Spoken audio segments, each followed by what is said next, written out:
हमारी बॉडी हमेशा हमारे साथ कम्युनिकेट करती रहती है और हमें साइंस देती रहती है ना? जी हाँ, और हमें ये साइंस कभी भी इग्नोर नहीं करने चाहिए। इसीलिए आज हम आपको बताने वाले हैं 11th science your body is asking for help. First one is bad breath. अगर आपकी भी यही सिचुएशन है तो आपको zinc, B vitamin specially B12 and vitamin C की सख्त ज़रूरत है। अगर आप apple, carrot, lemon, oranges and mint ज़्यादा खाएंगे तो आपकी बैड ब्रेथ की सिचुएशन काफ़ी हद तक कम हो जाएगी। बैड ब्रेथ का मेजर रीज़न है आपका ड्राई माउथ, या तो फिर फूड पार्टिकल्स या बैक्टीरिया आपके मुंह में ही रह गए हैं। स्पेशली जब हम खाना खाते हैं और उसमें ऑनियन डला हुआ है तो ऑनियन की स्मेल आती है खाने के बाद, जिसको हम थोड़ा सा गुड़, जैगरी खाने के बाद वो स्मेल रिड्यूस हो जाएगी। तो मतलब खाना खाने के बाद आपको जैगरी खा लेनी है थोड़ी सी एंड फिर जादू देखना। Second is constipation. Fibre and water, ये दो चीजों का ध्यान रखना है अगर आपको कॉन्स्टिपेशन नहीं चाहिए। नोटिस करना कि जिस दिन आपकी प्लेट में फाइबर नहीं होगा, नेक्स्ट डे आपको कॉन्स्टिपेशन जैसा इश्यू फील हो सकता है। तो इसे रिड्यूस करने के लिए आप अपने ब्रेकफास्ट में ओट्स या फाइबरस थिंग्स खा सकते हैं। वेजिटेबल्स एंड फ्रूट्स में भी बहुत सारा फाइबर होता है, लेकिन अगर आप फ्रूट्स को जूस करके पीते हैं तो आपका फाइबर निकल जाएगा। इसीलिए try to avoid making juice. जैसे आपके पास नेचुरल फ्रूट आते हैं वैसे ही उसको खाइए।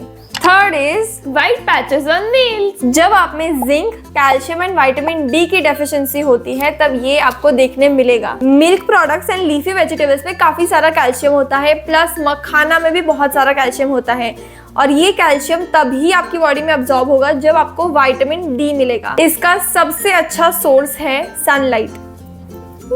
जब भी अगर आपको कोई भी इंजरीज आपके नेल्स पे होती है तो वाइट स्पॉट्स आ जाते हैं and they are non harmful. Fourth is smelly farts. अगर आपके फार्ट में से बहुत ज्यादा ही स्मेल आती है then it is not normal. ये तब होता है जब आपका फूड अच्छे से डाइजेस्ट नहीं हुआ है, या तो फिर आपको कोई एलर्जी है, या तो फिर आपने कोई ऐसा फूड खा लिया है जो आपके लिए इनटॉलरेंट है। अगर आपका पेट अच्छे से साफ नहीं हो रहा है देन ये प्रॉब्लम आपको देखने मिलेगी। तो अपने डाइजेस्टिव हेल्थ का थोड़ा सा ध्यान लेना स्टार्ट करिए। मैंने यहाँ पे एक वीडियो बनाया है, मैं लिंक कर दूंगी। Fifth is brittle nails and hair loss. मतलब आपके बाल और नेल्स बार बार टूट जाते हैं। ये होता है बायोटिन और आयरन की कमी से। रेड ब्लड सेल्स आयरन का यूज करके ही ऑक्सीजन लेके जाते हैं पूरे बॉडी में, एंड जब पूरी तरह से आयरन आपको नहीं मिलता तब ये होता है। इसका सिंपल सोल्यूशन मैं आपको बताती हूँ। घर पे जो आप खाना बनाने के लिए कढ़ाई एंड सारे वेसल्स यूज करते हो वो दूसरे कोई मटेरियल से आयरन पे शिफ्ट कर दो। बायोटिन लेने के लिए आप नट्स ले सकते हो एंड बहुत सारे सप्लीमेंट्स भी आते हैं बायोटिन के, बट अपने डॉक्टर से पूछे बगैर मत लेना। एंड अगर आप बहुत सारे हेयर एंड नेल ट्रीटमेंट्स करवाते रहते हो सो इसकी वजह से भी आपके हेयर एंड नेल्स डैमेज हो सकते हैं। एंड कुछ लोगों को ये आदत होती है कि वो बार बार थोड़ी थोड़ी देर में अपने हैंड वॉश करने जाते हैं, जिसकी वजह से जो उसका केमिकल होता है उनके नेल्स को डैमेज कर देता है। Sixth is acne. जब आपकी स्किन एक्सेस ऑयल रिलीज करती रहती है जिसमें वो बैक्टीरिया अंदर ट्रैप हो जाते हैं तब आपको ये एक्ने देखने मिलेगा।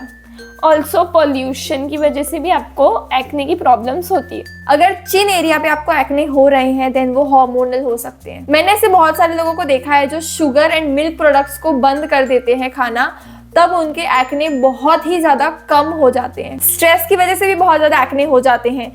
ये याद रखिए कि skin is the largest organ of your body, तो बॉडी में कोई भी इश्यू रहेगा तो वो सबसे पहले आपको स्किन पे ही रिफ्लेक्ट होगा in the form of acne and other skin conditions. अगर आपको कोई एलर्जी है ना, आपने वो काम किया तो भी आपको एक्ने होते हैं। इसको ट्रीट कैसे कर सकते हैं? सबसे पहले तो आपको स्किन को क्लीन रखना है, दिन में 2 बार फेस वॉश करना है एंड जो भी गंदी चीजें होती है हमारे आसपास, इवन हमारे हाथ, उसको आपको बार बार फेस पे टच नहीं करना है। आपका फोन, उसको फेस पे टच नहीं करना है। आपके पिलो को भी क्लीन रखें ताकि उसमें ज्यादा बैक्टीरियल बिल्डअप ना हो। जितना ज्यादा हो सके उतना फ्रेश फ्रूट्स एंड वेजिटेबल्स को कंज्यूम करो if you want your skin to be healthy. Number 7 is headache. चश्मे है बट उसको पहनते नहीं है तो भी हेडेक होता है।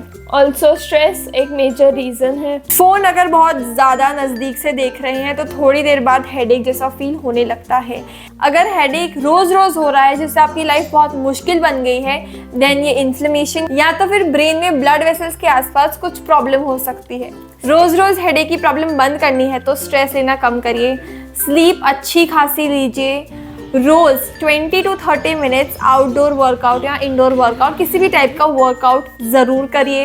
अगर आपको नशा है जैसे कि चाय या कॉफी, अगर वो आपको नहीं मिलती तो आपको बहुत ज्यादा हेडेक होने लगता है, दैट मीन्स आप उनपे ज्यादा ओवर डिपेंडेंट हैं। धीरे धीरे उन्हें कंज्यूम करना कम कर दीजिए। स्ट्रेस रिलीविंग एक्टिविटी जैसे कि मेडिटेशन को अपनी लाइफ में लाइए। 8th is excessive sweating. ज्यादा कोई एक्टिविटी भी नहीं करी है, बस बैठे हैं फिर भी स्वेटिंग होती रहती है। ये कंडीशन है हाइपरहाइड्रोसिस, जिसमें आपके स्वेट ग्लैंड्स थोड़े ज्यादा ही एक्टिव हो गए हैं। इसका परमानेंटली कोई क्योर तो नहीं है, बट आप स्वेटिंग को फिर भी थोड़ा रिड्यूस कर सकते हैं। आपको हमेशा हाइड्रेटेड रहना है ताकि बॉडी को सिग्नल्स मिलते रहे कि बॉडी को और ठंडा करने की जरूरत नहीं है, क्योंकि स्वेटिंग का मेन रीजन यही है कि बहुत ज्यादा गर्मी में वो आपकी बॉडी को ठंडा कर सके। एंड आप ये सारी चीजें भी कर सकते हैं। हमें ज्यादातर ब्रीदेबल क्लोथ्स पहनने चाहिए एंड स्पाइसी फूड्स या अल्कोहल को रिड्यूस करना चाहिए। अगर बहुत ज्यादा ये इश्यू आपको परेशान करे तो डॉक्टर को जरूर कंसल्ट करिए। Number 9, premature grey hairs. बहुत सारे लोगों को आजकल कम उम्र में ही ग्रे हेयर आना स्टार्ट हो जाते हैं। इसका मेन रीजन होता है लैक ऑफ मेलेनिन प्रोडक्शन, जो कि आपके ब्लैक कलर के लिए रिस्पॉन्सिबल होता है। ये काफी हद तक जेनेटिक भी होता है, बट अगर आप ज्यादा स्ट्रेस लेते हैं तो कम उम्र में आपके बाल ग्रे हो जाते हैं। और डायरेक्ट यूवी रेज आपके बालों पे पड़ती है तो हेयर फॉलिकल्स को खराब कर देती है। इसलिए कैप या हैट जैसा कुछ पहनना प्रेफर करिए, बाहर बहुत ज्यादा धूप है तो।